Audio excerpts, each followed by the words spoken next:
ఎన్నికి వస్తే ఎంత వస్తారు నేను చెప్తా ఎన్ని సార్ కొంచెం దూరం కొద్దిగా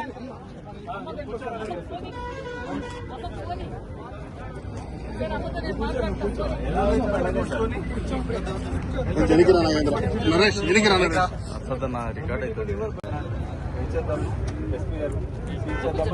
హెల్మెట్ పెట్టిద్దామా ఎగ్జామ్షన్ ఇద్దాం ఫోన్ చేసి వాళ్ళ లేకపోతే బండి రాదు మేడం చెప్పు. హలో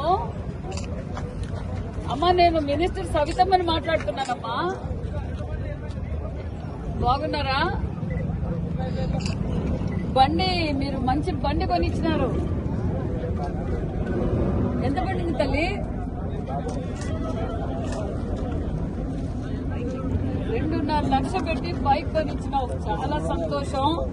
మరి కష్టపడి బైక్ కొనిచ్చినావు, మీ అబ్బాయి ఏమో హెల్మెట్ పెట్టుకోకుండా బండి తోలుతా ఉన్నాడు. ఏం చేద్దామంటావు? అవునమ్మా, ఓకే, బండి ఏమో కొనిచ్చావు తల్లి. నీ కొడుకు భవిష్యత్తు బాగుండాలి, నీ కొడుకు గౌరవంగా ఉండాలని బండి కొనిచ్చావు. బండి బయటికి తీసేటప్పుడు నీ కొడుకు హెల్మెట్ పెట్టుకుని బయటకు వచ్చే బాధ్యత నీదే. నీ కొడుకు ఆరోగ్యం కోసం చెప్తున్నాం. ఓకే, ఇప్పుడు నువ్వు చెప్పావు కాబట్టి బండి పంపిస్తాం, కొత్త బండి. మళ్ళీ నీ కొడుకు ఎక్కడ హెల్మెట్ పెట్టుకోకుండా బండి తోలితే బండి ఇంటికి రాదు. ఇప్పుడు మేమే హెల్మెట్ పెట్టి పంపిస్తాం మీ అబ్బాయికి. ఓకేనా?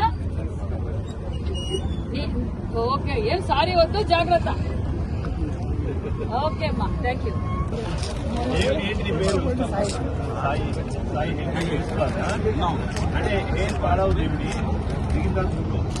నువ్వు కూడా ఎనకుండా కూడా హెల్మెట్ పెట్టుకోవాలి.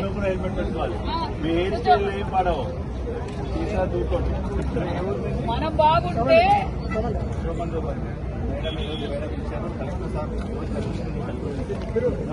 మీరు యూత్ అంతా కూర్చొని మాట్లాడుకొని డిస్కషన్ జరగాలి. మీ ఫ్రెండ్స్ కూడా చెప్పాలి, మా కోసం కాదు, ఇది మీకోసం. మీ తల్లిదండ్రులు కష్టపడి బండి కొనిచ్చారు, మీరు బాగుండాలని. మీ సేఫ్టీ కోసమే. సిటిజన్స్ మనందరం డిసిప్లైన్ గా ఉండాలి. Road safety